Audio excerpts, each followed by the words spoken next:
Olá pessoal, meu nome é Túlio Leles, estamos iniciando mais um podcast Meu Sucesso Agro. Muito obrigado você, produtor rural, que está aqui conosco, entusiasta do agronegócio, técnicos do agronegócio, ou para você que deseja aí saber mais, né, sobre gestão no agro, você que às vezes quer se posicionar dentro desse segmento tão forte na nossa economia brasileira que é o agro.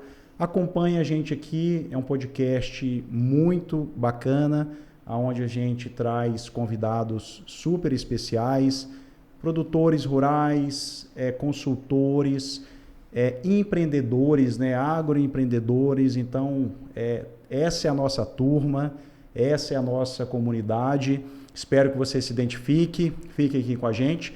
Hoje, a gente vai conversar com a Daiana Almeida. Muito obrigado, Daiana. Eu que agradeço. A Daiana é advogada especializada no agronegócio. Engraçado, né, Daiana, que a gente vem conversando numa sequência com profissionais, com advogados especializados no agronegócio. Isso não foi uma coisa planejada, programada, mas eu acho que tem um motivo, né, um porquê da gente ter tantos, né, profissionais realmente se posicionando dentro desse segmento agro. Então, pessoal, se você quer ter maiores informações aí como se proteger, né, como tomar as melhores decisões, como não pagar valores indevidos, né? Porque o que acontece, Daiana? Muitas vezes a gente trabalha, né? O produtor rural, ele trabalha bastante, tem bastante suor envolvido, mas os resultados nem sempre vêm. Os resultados nem sempre aparecem, não é por falta de trabalho. Muitas vezes é por falta de um conhecimento, de um suporte, de um apoio adequado, né? Então, a gente vai falar sobre tudo isso aqui. Pessoal, rapidinho, quero agradecer aos nossos apoiadores, que é a The Rios Brasil. The Rios Brasil, que é uma fábrica de nutrição animal que está presente em todo o território nacional. Então, muito obrigado a The Rios Brasil por apoiar aqui o podcast Meu Sucesso Agro e a Blue Farm como um todo. Daiana, hoje, na verdade, estamos com a primeira convidada que está grávida, né? Que está nesse período tão bacana, tão bonito. Muito obrigado por estar aqui. Estou entrevistando hoje duas pessoas, né? Duas. Estamos aqui, né, hoje com muito orgulho. Eu agradeço muito a oportunidade de estar aqui podendo falar sobre esse tema tão sensível que é a questão de crédito rural para todos os produtores rurais. Eu gostaria de agradecer, assim, eu acho que é muito honroso estar aqui, sabe? Poder falar sobre essa questão e entender que outros advogados na área e outras pessoas vão começar a militar e a tentar ajudar esses produtores com relação a tudo que eles vêm vivendo. E entender que o crédito rural, hoje, além de ser uma questão tão sensível para o produtor rural, ele é também a principal e a suma importância para manter o seu negócio vivo hoje. Então, assim, o produtor rural, quando ele buscar um financiamento de crédito rural, ele tem que começar a compreender os seus direitos até para conseguir visualizar as melhores propostas de mercado. E nós estamos aqui para fazer esse trabalho. Então, o meu nome é Daiana Almeida, como você bem ressaltou. Tenho esse trabalho na advocacia como algo que mexeu comigo por ter uma família que vivencia o agronegócio, que trabalhou no agronegócio. E poder ajudar esses pequenos produtores hoje está sendo algo que, como se fosse uma realização, talvez. Uma realização. Uma conclusão. Isso. Eu acho bacana falar isso, Daiana. Se você puder explicar, né? A gente estava até conversando aqui nos bastidores, que tiveram já alguns entrevistados aqui, algumas pessoas hoje, como a Raíssa Lomonte, que é uma super apresentador aí do agronegócio. Nós tivemos o Renato Vasconcelos, que é um amigo, né, de profissão seu, e outros profissionais que não miraram no agronegócio nas suas profissões ou quando estavam se capacitando ali na faculdade, mas acabaram sendo puxados, né, para o agronegócio e se apaixonando por esse segmento. Eu queria que você falasse como que você veio, né, a atuar dentro desse segmento. E é bacana você ter lembrado da questão do produtor rural. Você começou falando do produtor rural. Porque muitas vezes a gente lembra do produtor, né, como sendo talvez aquela pessoa de chapéu, né, ou então ali só ali na festa agropecuária. Não, mas o produtor rural, ele é aquele homem do campo, né? É o produtor que está ali plantando a verdura, que está cuidando do pomar, que está cuidando do cafezal, que está subindo em cima do trator, que está levando a vaca para ordenhar, né? A pessoa que está na labuta. Olha, a gente mesmo lá na fazenda, Daiana, o nosso trabalho, ele vai desde a questão do controle, acompanhamento ali com o computador, mas até pegar na enxada, ajudar a descarregar um saco, levar o funcionário para poder fazer um exame, uma consulta. Então, é uma coisa, é um trabalho muito digno e muito honroso mesmo. Eu acho que isso que é muito bacana. Como que você se aproximou desse segmento agro?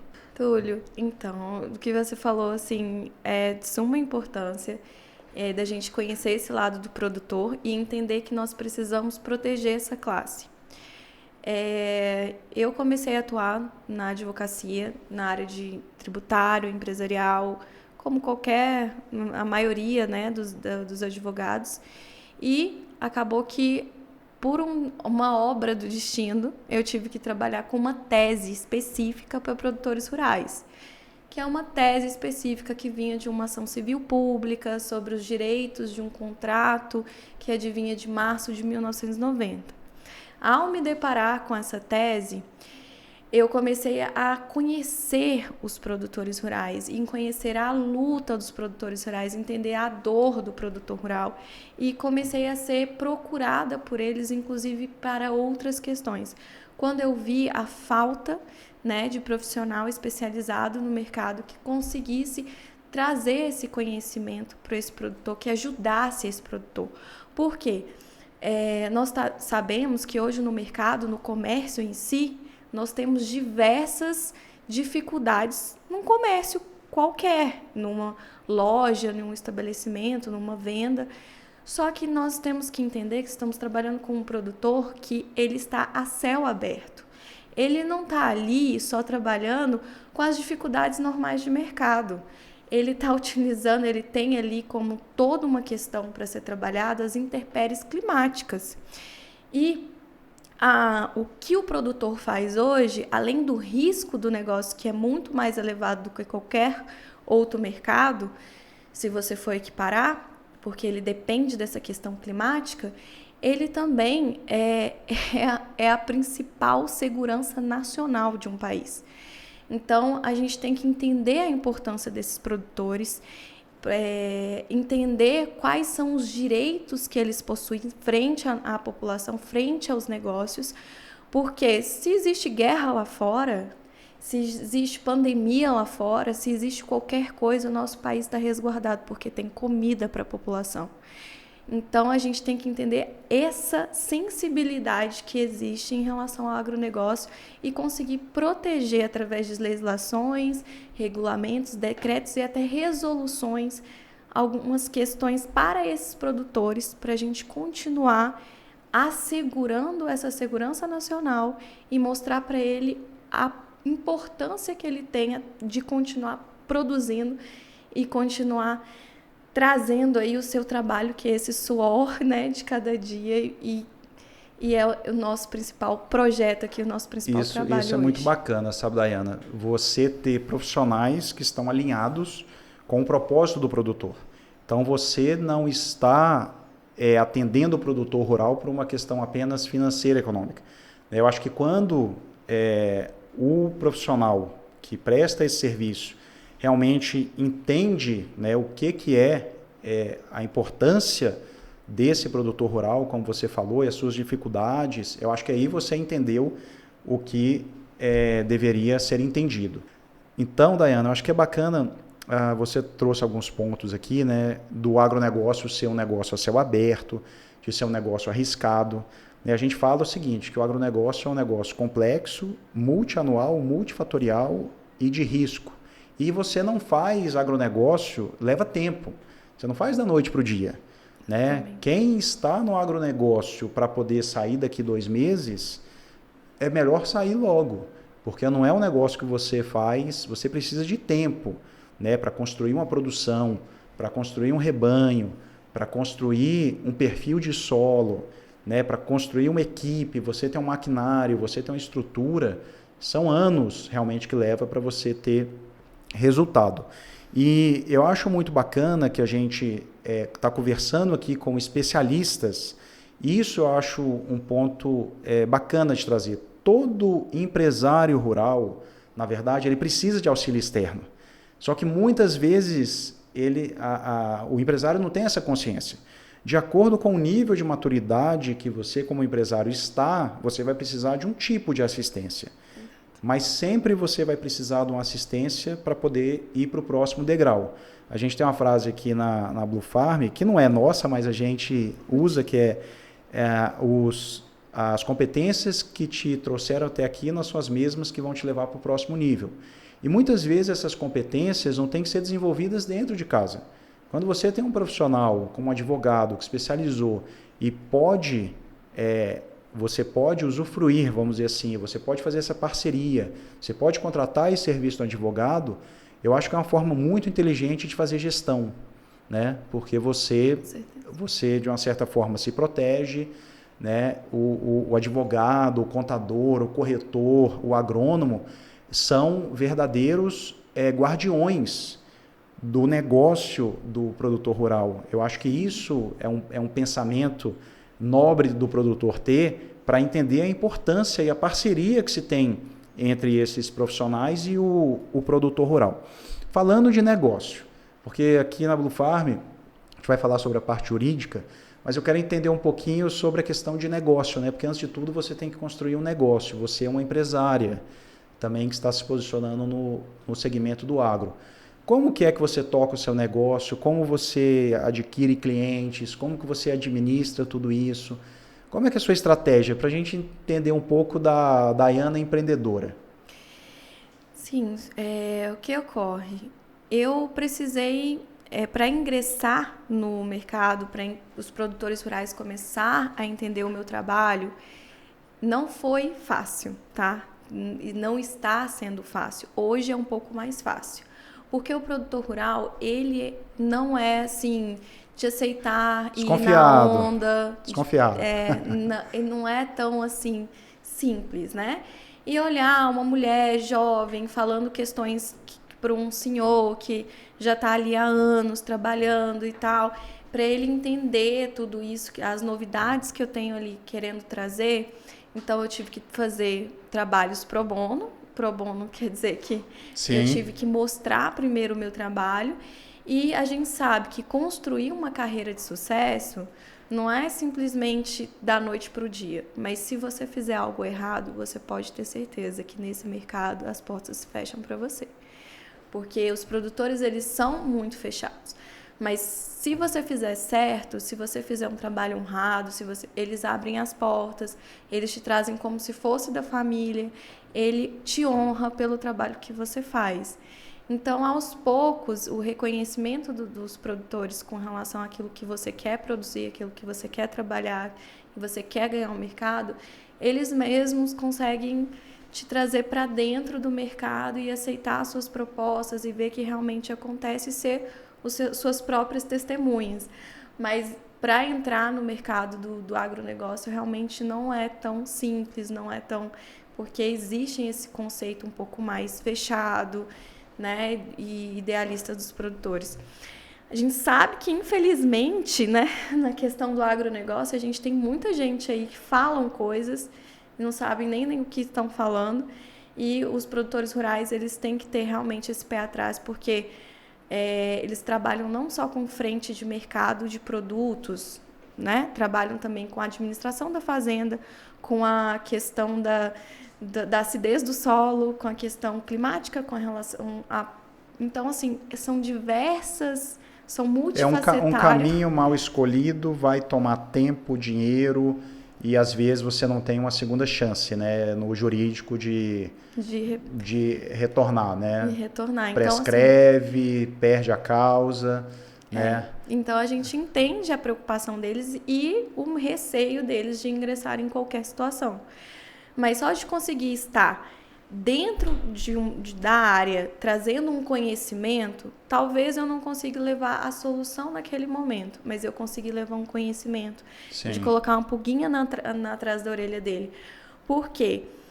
A partir do momento que ele começa a compreender e se sentir mais forte frente às instituições financeiras, isso, ele já começa a articular melhor. Sim. Só para você ter um exemplo. Hoje nós temos o Banco Central, nós temos o Plano Safra, que regula os financiamentos de crédito rural. Sim, subsidiados. Subsidiados. Nós temos o Sistema Nacional de Crédito Rural, que são as pessoas conveniadas e que têm a concessão para liberar esses créditos no mercado. Sim. Se a pessoa libera esses créditos fora daquilo que é convencionado no Plano Safra, no Manual de Crédito Rural, essa pessoa ela pode perder o seu credenciamento junto ao Banco Central e não receber os recursos que vêm da União para conseguir liberar esses créditos e até mesmo fomentar o seu banco através desses recursos. E uma denúncia dentro do Banco Central pode fazer com que desencadeie situações horríveis dentro daquele banco. O banco, a instituição financeira, não quer isso. Não quer que chegue uma denúncia dessa na ouvidoria, tudo. Não só um banco, uma cooperativa. Sim. Porque eles estão credenciados a liberar esses recursos do governo dentro de padronizações e regulamentações específicas. Ok. Então, o produtor ele tem que entender o direito dele, ele tem que entender a força de mercado que ele tem, porque além dele ter leis que protegem ele com relação à questão que eu falei, que nós temos aí uma segurança nacional, além de sermos uma potência mundial, isso trata de uma segurança nacional. Levar alimento hoje para a população brasileira é de segurança nacional, é interesse nacional, e por isso nós temos legislações específicas para isso. E nós temos regulamentos do Banco Central que tem que ter a observância de todos os bancos. E só de um produtor ter conhecimento disso, ele já vai com outra visão para fazer uma negociação bancária. Porque, infelizmente, o que a gente se depara é com produtores que acreditam que o banco ele tem sempre a última palavra, que o banco ele é sempre a supremacia sobre tudo. É uma força muito desigual, né? O que um banco, né, aproveitando esse gancho, o que um banco não pode se fazer, o que o banco não pode fazer ao oferecer ou ao produtor contratar um crédito rural e que ele faz, né? Porque a gente sabe, por exemplo, que existe a famosa venda casada, né, que é uma coisa que meio que não, para sair precisa acontecer. Isso é uma das coisas, né? Uhum. Você falou aí, exatamente, tem o manual, né, de crédito rural e o Sistema Nacional de Crédito Rural, e que essas instituições deveriam cumprir, né, com essas observâncias todas, e muitas vezes parece que os contratos tem algumas pegadinhas, tem algumas coisas que não deveriam ter. Aí depois, apenas no revisional, quando cai na sua mão, na mão dos advogados, que isso vai ser contestado e apontado. Olha, isso aqui não está. Por que o banco já não faz, né? O que tem no contrato que não deveria ter muitas vezes, né? Que extrapola? O que eu vejo assim, é que existe muitas pessoas, inclusive do banco, que não tem conhecimento da legalidade, da legislação específica que existe dentro daqueles Mas contratos. quem fez esse contrato lá em cima, a base, eu acho que já pensou esse contrato aí, não? Hoje eu acho que como a gente está massacrando e falando mais sobre esse assunto, e a gente vive numa realidade hoje aqui em Brasília um pouco diferente. Diferente do resto do Brasil. Se a gente falar, eu tenho clientes no interior do Rio de Janeiro, eu tenho clientes no interior da Bahia. Sim. Quando você pega um contrato, você fala, gente, que isso? Eu acho que nem se o produtor aqui, eu vou citar uma fala que não é minha, que foi de uma CPI da agricultura que teve há anos atrás, que já falava sobre essa expoliação perpetrada pelos bancos, e foi um ministro que ele falou o seguinte, nem se os produtores plantassem maconha, eles iam conseguir pagar os seus financiamentos. Imagina. Então, existe muito produtor que tem aquela visão, o produtor não quer pagar os financiamentos. Não é. Não é. Eles querem ter o nome limpo, eles não querem ter a propriedade em risco, eles querem só conseguir pagar e, infelizmente, eles são colocados em situações que nem eles mesmos entendem como aquela prestação chegou naquele valor.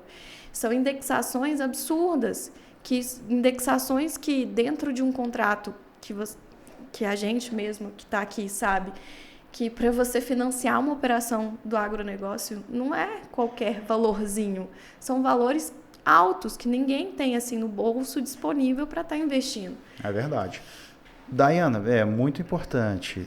Deixa eu te perguntar, você falou que quando você leva um conhecimento, mesmo que você não feche ali necessariamente o contrato e tal, mas que você já coloca uma pulga atrás da orelha do produtor, é o início, né? Uhum. Mas a gente vê, como eu te falei, a gente nos últimos episódios falamos com advogados aqui especializados em direito do agronegócio, direito agrário, vamos dizer assim, e eu acho que isso é muito bom, né? Acho que isso é muito bom, mas como que você, né, e o seu escritório se posiciona, né? Porque você tem a questão de dívidas rurais, de poder auxiliar o produtor nesse momento, às vezes que o banco está até colocando a terra a leilão, né? Então, assim, você atua junto ao produtor principalmente em quais momentos? Quais são as suas especialidades? Só para a gente entender. Hoje, Túlio, o que eu vejo? Tive que dividir em 3 searas. A primeira seara é aquele produtor que ele precisa tomar crédito no mercado e ele precisa de uma avaliação prévia.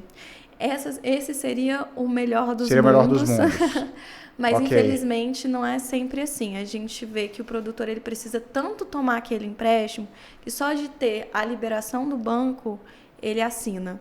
Só que, muitas das vezes, ele está assinando algo que ele pode trazer um transtorno muito maior. Você acha que se o produtor rural for com um advogado acompanhando ele no banco para poder assinar ou analisar essa cédula rural, o banco vai ter talvez até um preconceito contra esse produtor, de não liberar o crédito? Você acha que é mal visto? O que eu faço é o seguinte... O produtor leva até você? Isso, ele leva até minha proposta, que ele pegou em diversos bancos para análise. E quando ele tem um contrato de financiamento de crédito rural, que pode ter a possibilidade de patrimônio e afetação, que hoje que pode ter, com a nova lei do agro, pode ser utilizado pelos bancos... Sim. O que é essa questão de patrimônio e afetação? É que agora os bancos eles podem colocar parte da sua propriedade em afetação. Ou seja, ele já olha ali mais ou menos o valor que você vai pegar em financiamento e vai dar em garantia parte da sua propriedade. Ele não vai precisar pegar a sua propriedade toda e levar a leilão. E não é necessário entrar no judiciário. Se caso você não conseguir pagar, não é interesse do banco em pegar a sua propriedade. Eles não querem ficar com propriedade, eles querem títulos, eles querem dinheiro, porque ele é um banco. Mas se caso chegar ao ponto de você não pagar aquela dívida, ele já tem aquele pedaço daquela propriedade que ele já chega no cartório e faz a transferência daquele pedaço. Então, você perdeu parte da sua propriedade.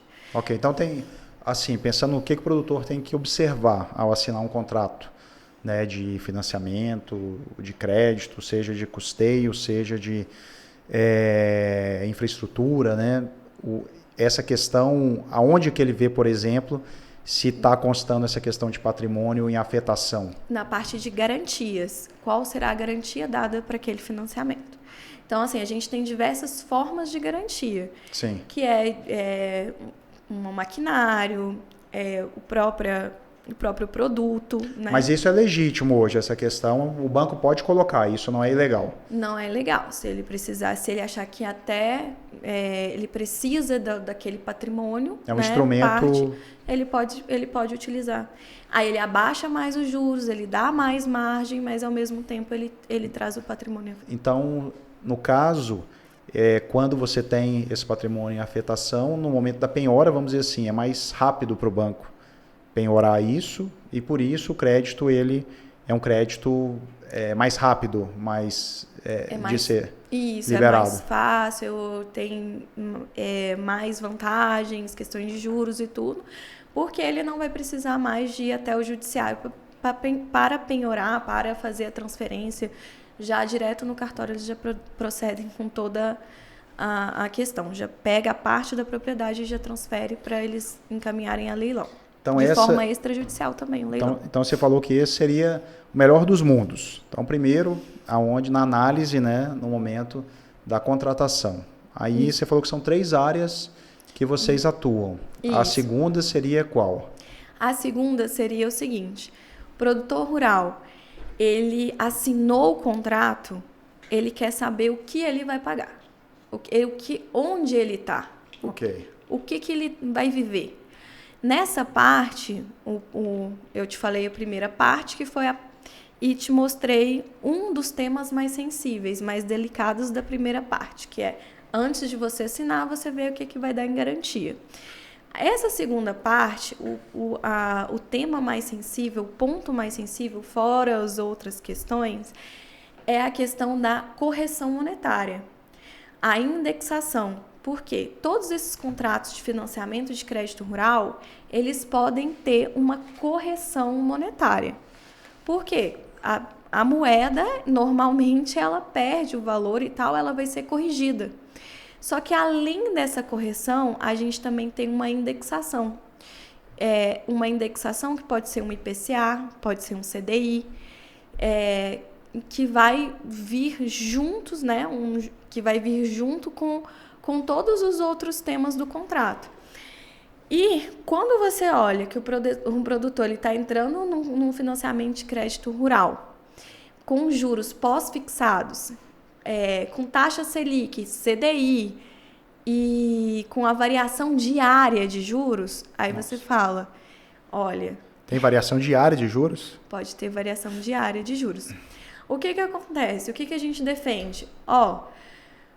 O produtor rural, ele consegue ter remuneração semestral. Quando é mensal é porque é de laticínios.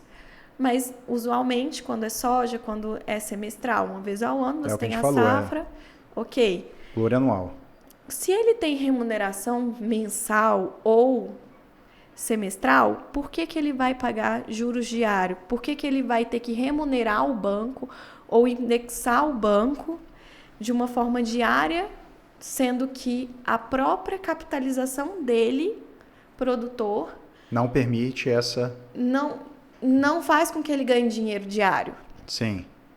E a gente sabe que nós estamos tratando não com o mercado de uma loja qualquer que tem vendas diárias de produto, de variações de negócios assim. É muito particular, flutuante. Né? Nós estamos tratando de um tema sensível, que é produtor rural, Sim. É a segurança nacional, e que tem mercados, tem regulações para beneficiá-lo.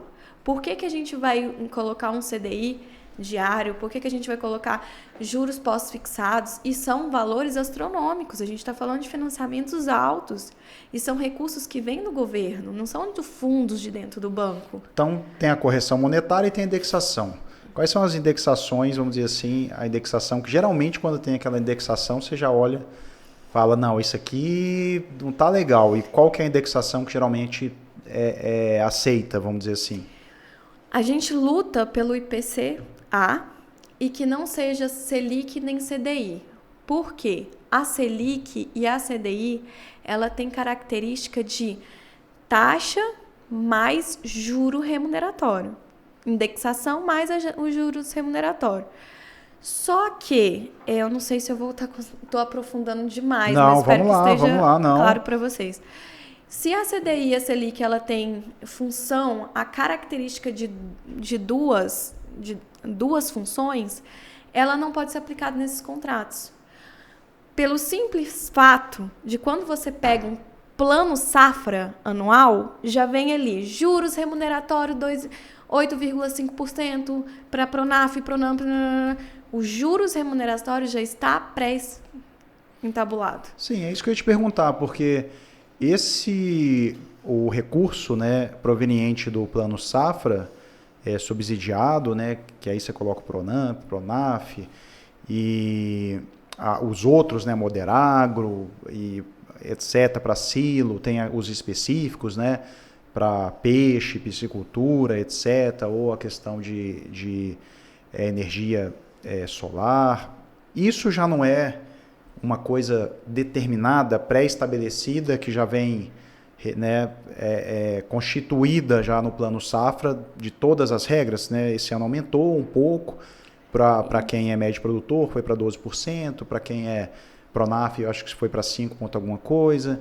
Então, aí isso aqui não acontece apenas naqueles créditos ou naquelas linhas comerciais do próprio banco, ou não?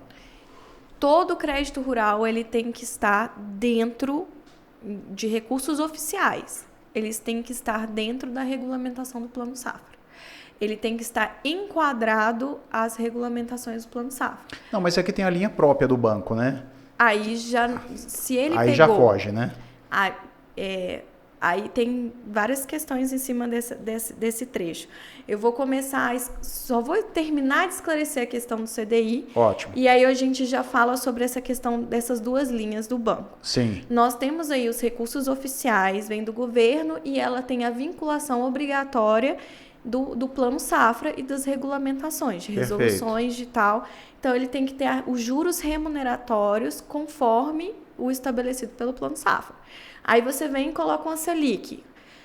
Então, já tem os juros remuneratórios, ainda põe a Selic, que já vem outros juros remuneratórios com uma taxa, você está aumentando e muito o valor daquele contrato para o produtor rural. Sim. No final, ele vai pagar 3, 4 vezes mais por não olhar essa questão da indexação. Okay. Então, esse seria a segunda fase e seria o toque principal de análise de um contrato, fora que teria vários outros. Eu estou trazendo para você aqui a ponta do iceberg de como Sim. a gente analisa esses contratos. Na terceira fase, que é a fase que entra a questão da sua pergunta. A terceira fase é quando o produtor ele está extremamente endividado, ele não sabe o que fazer, e ao invés de procurar um advogado, ele vai direto para o banco. Quando ele vai direto para o banco... Mas você está falando do produtor rural que já está inadimplente? Isso. Ok. Já está inadimplente. Aí o que acontece? Ele chega lá, o banco fala, não, eu tenho uma proposta para você de renegociação. Aí ele quer desenquadrar aquele recurso como se não fosse crédito rural e coloca como se fosse um crédito comum. Sim. E ele tira de todas as obrigações que ele tinha vinculado, que ele tinha que assumir frente ao Banco Central, okay. E coloca aquela renegociação como um crédito comum, uma taxa comum de mercado. Que é uma taxa muito mais abusiva, né? E muito mais... Quando você é advogado e fala, como assim? Tá errado isso aqui. Aí o que eles falam? Eles falam assim, não, é porque a gente auxiliou ele com recursos internos do banco. Não tem isso. Sim. Por mais que eles levantem essa questão, que existem recursos oficiais, porque eles estão trabalhando com recursos oficiais, ainda assim a gente está falando que é para a mesma destinação, que é para a destinação de produtores rurais que vão produzir, vão semear, vão fazer... Não tem como descaracterizar, desenquadrar aquele... Então, quando você pega a cédula de uma renegociação, está escrito lá, cédula bancária. Quando você pega uma cédula de crédito rural, é uma Uma cédula mesmo. Uma cédula rural, é uma cédula de crédito rural. Pignoratícia, né? Ela pode ser pignoratícia, ela pode ser hipotecária ou pignoratícia hipotecária. Então, a gente tem várias modalidades dentro da cédula de crédito rural. Ok. Só que quando você trata de uma cédula de crédito bancária, ele desenquadra. Total. E ele fala, não, porque ele utilizou os recursos não oficiais, porque nós fizemos outras tratativas, e ele desenquadra completamente da norma, da legislação. E aí é quando o ideal seria que o produtor, antes de entrar em negociação com o banco, ele procurasse um advogado para entender se aquele banco está tentando desenquadrar. Eles colocam como se fosse... colocam liberação como limite de crédito e vai virando uma bola de neve, sendo que toda a destinação daquele recurso é para sua propriedade. E o que mais me dói, Túlio, com relação a isso, é que quando o produtor está nessa situação, é porque houve enchente, houve praga, e ele não está conseguindo adimplir com aquelas prestações. Sim. E através dessa situação, o banco ele seria obrigado a prorrogar nos mesmos termos anteriormente que foi pactuado aquele financiamento. Mas não, eles se aproveitam às vezes da situação que o produtor está vivenciando. Sim. Se ele tem provas daquilo, se ele tem tudo, ele já possuiria o direito, mas não. O banco às vezes desenquadra como um recurso comum e joga diversas coisas nas costas do produtor. E assim, o produtor rural que está ali produzindo, espera 6 meses para receber, pega uma renegociação para pagar mensal? Como? Dayana, a gente fala aqui, tem uma questão que é assim, o barato que sai caro, né, e o caro que sai barato. E a gente até fala aqui que na Blue Farm a gente prefere ser o caro que sai barato, né? Porque o que a gente entrega de valor, né? A gente confia exatamente em nós, no nosso produto e no nosso cliente. Uhum. E quando você tem essa confiança, você se posiciona, né, de uma forma de ser algo que talvez numa primeira percepção seja caro, mas que no final das contas o valor entregue, o benefício compensa muito. E extrapolando isso, né, pro serviço, né, do advogado, e nesse momento, né, eu acho que eu acredito que até é um barato que acaba saindo barato também, porque o produtor precisa desse amparo, precisa de velocidade, né, nesse momento, para que ele não seja ali enquadrado, não seja recanteado e assine algo que talvez inviabilize aquilo que ele tem de mais precioso e único, que é exatamente a sua produção. Túlio, sabe o que mais me dói? Sabe o que eu, como profissional, sinto? Assim, eu acho que a gente tem que estar sempre incomodado, né? Tem que estar incomodado. Sempre... O que me dói é que, às vezes, naquele próprio estado, naquele município, naquela região, já existe uma resolução, alguma coisa. Sim. A seca... E já mostrando o próprio prefeito, o próprio estado. Igual teve a chuva agora lá em Minas, que foi o granizo lá, que Sim. atacou as lavouras e tal. O próprio município, o próprio estado, ele faz uma... Emitiu um ofício, uma nota de...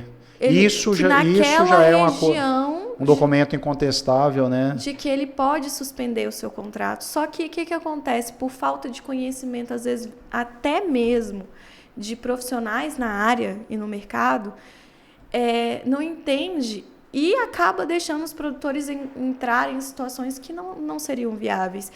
E quando você conversa com o produtor, o que está acontecendo com você? Eu fiz uma renegociação, estou pagando assim, mas está muito difícil para mim. Assim, quando foi a sua intempéries? O que aconteceu? Eu tenho um produtor no Rio Grande do Sul que foi primeiro uma tuberculose que pegou no seu gado. Depois veio uma brucelose. E ele trabalha com matriz de leite. Sim. E O que acontece no Rio Grande do Sul é um pouco mais organizado essas questões, é tudo um sistematizado. Sim. Eu já Mas vi a vigilância sanitária no Brasil como um todo, você tem um controle bem rigoroso. algum... Se tiver brucelose, é abate obrigatório. É abate obrigatório. Isso. Infelizmente, tem alguns lugares que às vezes... Talvez não seja tão rigoroso, tá Não certo. é O Brasil tão... é muito grande. Mas é porque aqui no DF também é bem rigoroso. É bem rigoroso. E lá no Rio Grande do Sul é bem rigoroso. E acabou que a vigilância sanitária foi lá, abateu as suas matrizes, ele ficou sem recursos mensais. Sim. Ele não tinha como adimplir com o seu financiamento, porque ele pagava o seu financiamento por intermédio das vacas que ele tinha, do gado que ele tinha. O governo pagou uma indenização para ele sobre aquele abate, só que não chega nem a 1%, 2% do valor que ele realmente precisava para... E não tem como nem ele manter a propriedade em cima disso.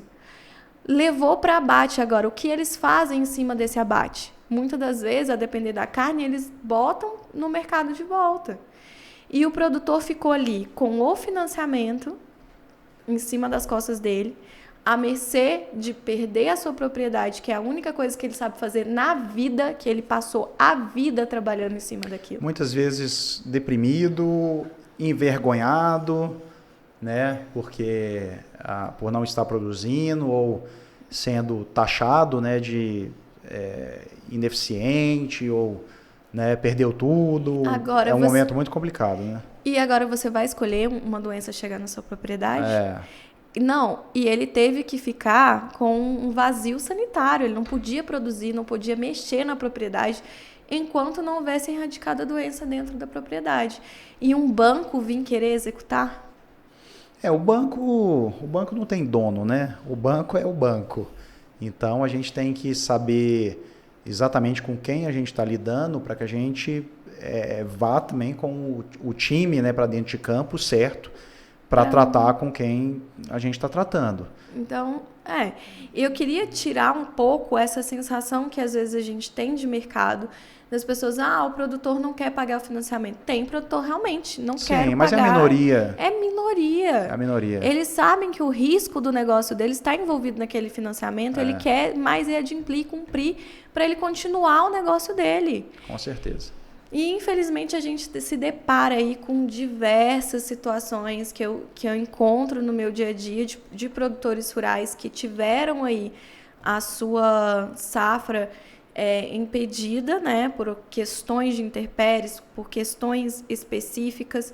Por exemplo, a questão de intempéries é uma coisa, a questão do próprio financiamento não ser plausível de você conseguir adimplir é outra. Então, ok, a gente tem produtores aí que realmente, eu não quero adimplir. Mas nós temos produtores que nunca tiveram interesse disso. E qual é o direito deles frente a isso? De deixar a propriedade ao léu, ou de perder a sua propriedade, perder a sua vida e sua história, que a gente sabe que essas propriedades vêm do seu pai, que você quer deixar para os seus filhos. É uma questão de honra que eles trabalham em cima dessa terra. E é o ganha-pão deles, é o que eles sabem fazer na vida. Então, é você tirar a máquina, né? Porque a vaca é a máquina de produzir leite, né? Logicamente que é um ser vivo, né? Mas a gente tem que tratar com todo o zelo, com todo o cuidado de quando você compra uma máquina, né, nova para a sua indústria. Ela é o grande astro, né, ali dentro da produção, dentro da fazenda, tem que ser tratado com todo carinho. E é assim que o produtor, né, majoritariamente trata realmente o seu pé de soja, o trator que ele compra, né, porque o trator, a colhedeira, vale muitas vezes 20 vezes mais do que o carro que ele anda. Então, sem aquilo, né, ele não tem um negócio. O negócio, por si só, ele não para de pé. E quando a gente pensa nessa relação do produtor com o advogado, porque talvez como o produtor tem esse relacionamento com o advogado só em momentos de estresse, né, em momentos ali complicados, muitas vezes o produtor até... É igual ir no médico, né? Você não quer ir para poder ver o que está acontecendo. Como que você se coloca como uma solução, como um parceiro do produtor rural, né? Numa questão de proteção e não apenas ali naquele momento de o produtor já está passando por essa situação e ainda vou ter que arcar com um advogado. Vocês conseguem trabalhar isso, Dayana? Sim, eu acho assim que o produtor rural que não tiver bem assessorado, ele vai acabar se perdendo no mercado. A assessoria, ela vem de tanto uma questão de conhecimento que o produtor mesmo ele precisa ter para se manter vivo diante das próprias negociações e tratativas que ele vai ter no mercado, porque a gente não está falando aqui só assim, a gente pode falar crédito rural, mas a gente tem oficiais, a gente tem recursos privados, a gente tem diversos, e a gente precisa saber o que a gente está assinando, como a gente vai se ver dentro daquele financiamento. E a partir do momento que você tem uma consultoria prévia, que você traz ali a questão de trazer o verdadeiro abrir de olhos de um produtor rural, ele vai conseguir entender aonde ele está pisando e escolher melhor as suas diretrizes. Qual o caminho, né? O que eu vejo é que o produtor ele quer ir para frente. Então ele quer fazer a próxima safra, ele precisa daquele barracão, daquele implemento para poder tratar os seus animais. Então, na ânsia de fazer, ele quer fazer, ele precisa continuar, né? Ele precisa passar para a nova safra, ele precisa passar para o novo ciclo. Então, no ímpeto, né, e a gente sabe que tem prazo, né? Você tem as janelas, né, de plantio, tudo, e o produtor não pode perder. Então, ele sempre trabalha com essa questão do clima e dessas janelas todas, seja sanitárias ou seja de plantio. Então, você vê que é uma decisão que, como a gente até comentou aqui, multifatorial, aonde ele precisa analisar um monte de coisas ao mesmo tempo e ele está lá dentro também produzindo, arrumando tudo para poder estar bem afiado, para poder fazer essa produção acontecer e ao mesmo tempo precisa pegar esse crédito, porque sem esse crédito nada vai acontecer. É um fator. Então é muito delicado mesmo, né? A gente... Até uma pergunta que eu fiz para todo o pessoal. Pergunta não, na verdade, um insight que a gente traz, né? Que a gente fala que toda empresa ela quebra por dois motivos. Ou por falta de recurso, de dinheiro, né? Faltou fluxo de caixa, ou por excesso de crédito. Muitas vezes também o produtor quebra, né? Tem os dois casos, né? Um crédito mal contratado, ou às vezes o produtor começa a dar certo, ele tem crédito, ele tem garantia, etc. E ele acaba ficando displicente, ele acaba ficando amigo, né? Acha que o pessoal do banco é muito amigão. Tem uma linha aqui, porque o banco vê oportunidades na fazenda. Você quer construir o barracão? Tem um crédito. Você precisa de um novo trator? Tem um crédito. E às vezes o produtor não fala, não, peraí, será que eu preciso trocar esse trator agora? Né? Talvez eu possa fazer uma revisão nesse trator, talvez esse trator ainda dure mais 3 anos. Né? Será que eu preciso comprar vacas novas? Será que eu não posso fazer esse plantel dentro da propriedade? Será que eu preciso dessa tecnologia agora? Será que eu estou preparado? Né? O meu pessoal está preparado para ter essa tecnologia? E aí, como ele se vê com aquele crédito muito fácil. Ali fácil... E aí que ele pode dar um nó, né? E ele tendo uma consultoria específica para ajudar a abrir os olhos dele. Porque, assim, Túlio, eu já deparei com produtores que... Conta algum caso, Dayana, até isso que é bacana. Traz um caso de algum que você conseguiu reverter, que você conseguiu trazer uma luz, que você... talvez que te marcou. O que mais me marcou e que, para mim, assim, foi o ápice de um deles, foi que um produtor, eu cheguei e falei, olha, quanto o senhor está pagando de juros remuneratórios? O que é os juros remuneratórios? É os juros que o banco é remunerado por ter liberado aquele recurso que é oficial do governo. Foi clara? Ok.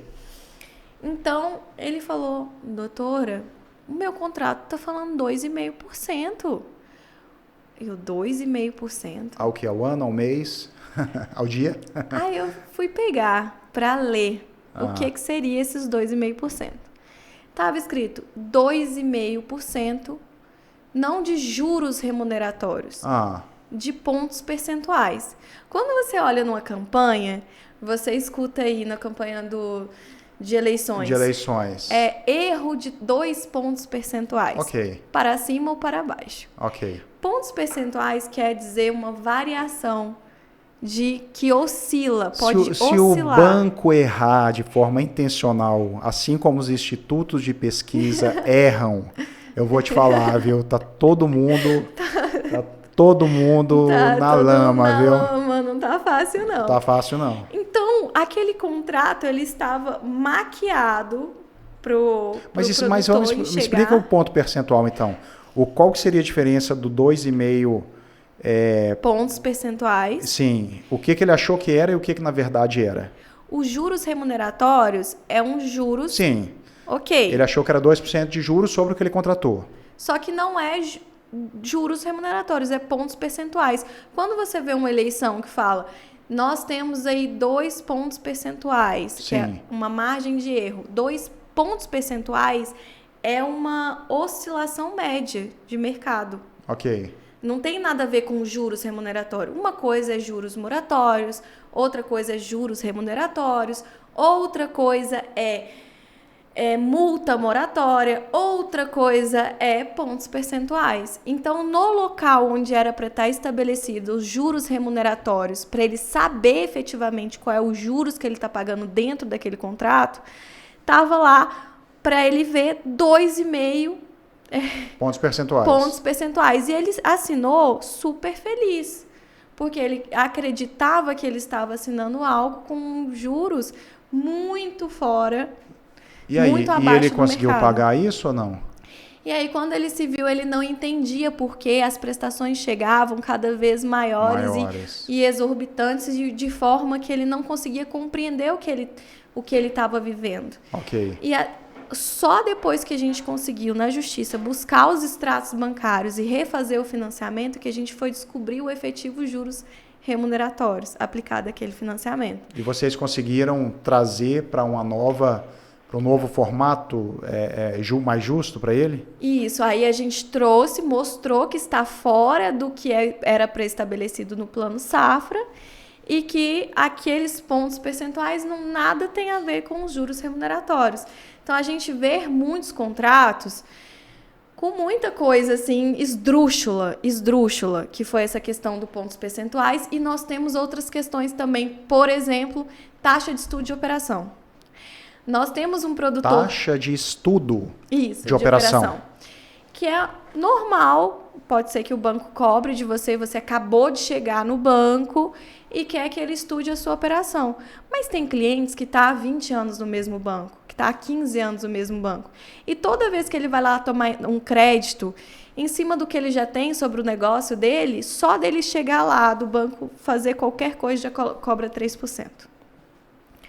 Então... se a gente tem ali o juros remuneratório que já é fixado pelo plano safra, que isso não pode ser sobrecarregado um produtor, por que eles estão colocando 3%? Se a gente pega lá, é 8,5%, é 10%, é 12%. Agora você pensar 3% só para estudar, só para ver ali que é sistêmico, se aquele crédito é viável ou não para aquele produtor, 3% em cima de um financiamento que é astronômico, a gente pega aí 500 mil, 600 mil, e em cada contrato existia um estudo de operação sobre esse valor. E as vistorias, hein? Nossa, tem valores também de vistorias, né, que são surreais. Às vezes, né, o banco... você tem opções, né? Tem 3 empresas que podem fazer a vistoria. Mas eu já vi diferenças imensas, assim. Um cobrar 70 mil e o outro cobrar 12 mil, sabe? E meio que o banco, às vezes, tenta te empurrar ou ele já te indica aquela... É uma coisa complicada também. Eu já olhei essa questão da vistoria. Essa questão da vistoria, infelizmente... cada banco tem uma tratativa e é uma forma, é o custo deles e tal, ok. Ok, mas tem algo que regulamenta algo que justifica, porque às vezes a vistoria é R$100 mil. Qual que é o embasamento, qual que é o critério, né, para você saber o valor dessa vistoria? Cada banco tem um critério. Por exemplo, qual é a região? É longe daqui, não é longe daqui? Vamos precisar de drone? Pô, mas esse cara tá indo de helicóptero, só se for, para ser tão caro. Vamos olhar a altitude, a acidez do solo, vamos olhar... então, assim, a vistoria, a depender do que o banco exige em relação ao que ele precisa, então vai depender ali, vai variar o preço. E outro ponto que é normal eles cobrarem e que não vem ao caso de ser discutível é a questão de taxa sobre fiscalização. Eles têm que fiscalizar aquele contrato para saber se aquele recurso foi realmente aplicado naquela propriedade. Sim. Então, eles cobram uma taxa de fiscalização. Então, tem produtores que me ligam, doutora, eu tenho um banco aqui que eu tenho costume já há 15 anos, só porque eu estou com uma terra lá no Tocantins, e eu não sei se eu levo um crédito, se eu busco crédito lá, se eu levo minha carteira para lá, ou se eu faço aqui. Então, vai variar com relação a essas taxas de fiscalização, de vistoria. Então, pode trazer esses custos a mais para o produtor em relação a isso. É isso aí, tem que tomar muito cuidado, tem que saber onde está pisando, tem que contar aí realmente com um amparo, com um respaldo de alguém qualificado, para não entrar numa roubada. Pode até entrar, mas desde que esteja claro, Exatamente. Da onde que... Não, mas eu vou mesmo assim, então. Tranquilo. Tranquilo. Mas de forma com esclarecimento, né?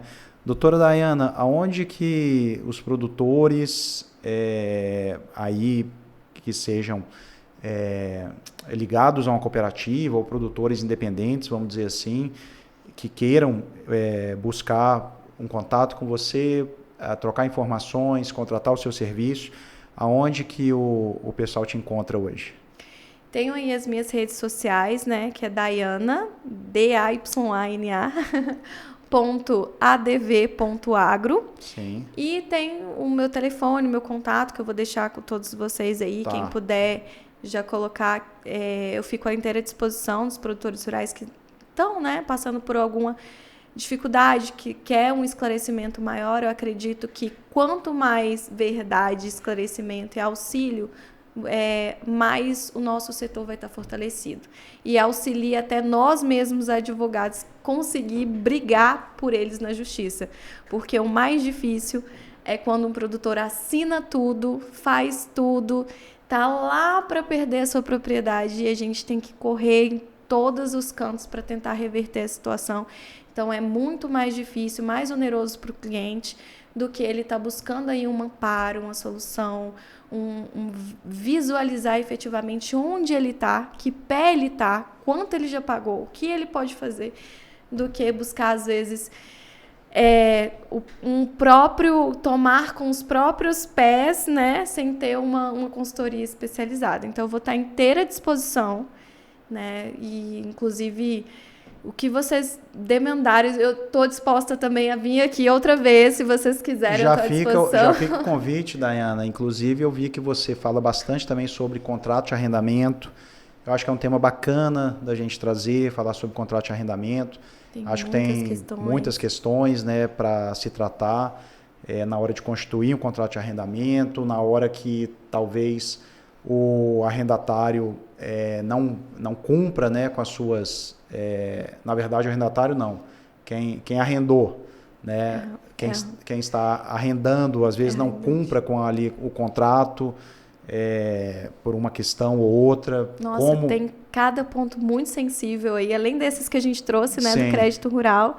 Tem muito ponto aí que é extremamente interessante a gente alertar os produtores. Então, se você também está entrando, está constituindo, né, fazendo um contrato de arrendamento e quer também trocar informações, entra em contato com a doutora Dayana. A gente vai colocar na legenda aqui, na descrição, na verdade, desse podcast, o WhatsApp dela, o telefone, o Instagram está aí, e a gente, tenho certeza que a gente tem diversos temas para poder falar, porque o intuito é exatamente como o nome do nosso podcast é sucesso, né?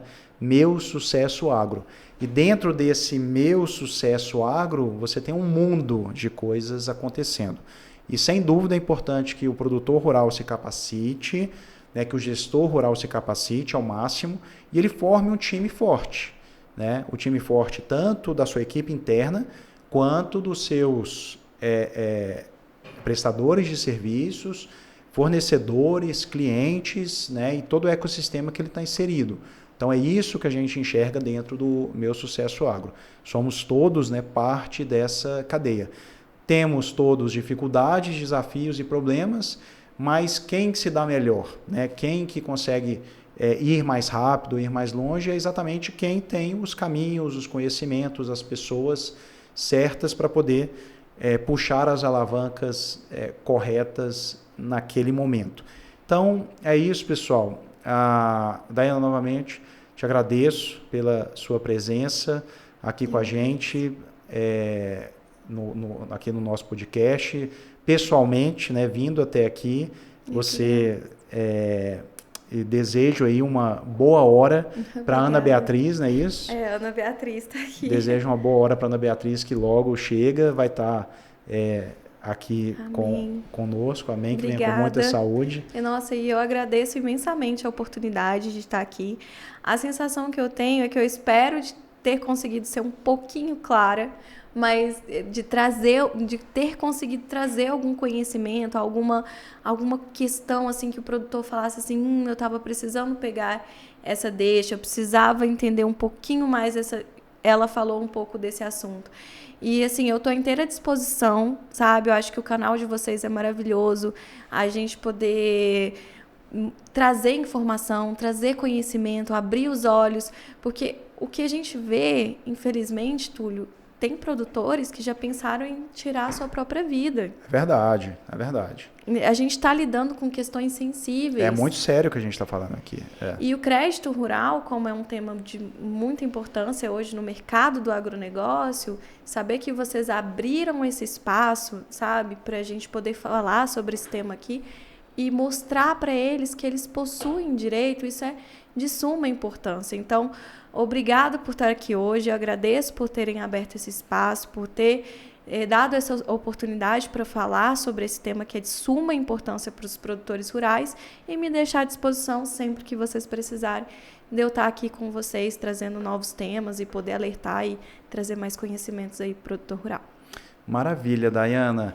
Você, né, que é mulher do agronegócio, empreendedora, a gente sabe do empreendedorismo feminino dentro do agronegócio, às vezes, né, quer conversar com uma advogada também, que talvez, né, que tenha uma forma, né, talvez uma identificação bacana também dentro do agro. Acho que isso é muito bacana para as mulheres do agronegócio que precisam também dessa assessoria e saiba que tem solução, né, independente do problema que você esteja. Às vezes você está achando que é um problema muito grande, não é tão grande, né, e às vezes você está achando que não é tão grande e é grande.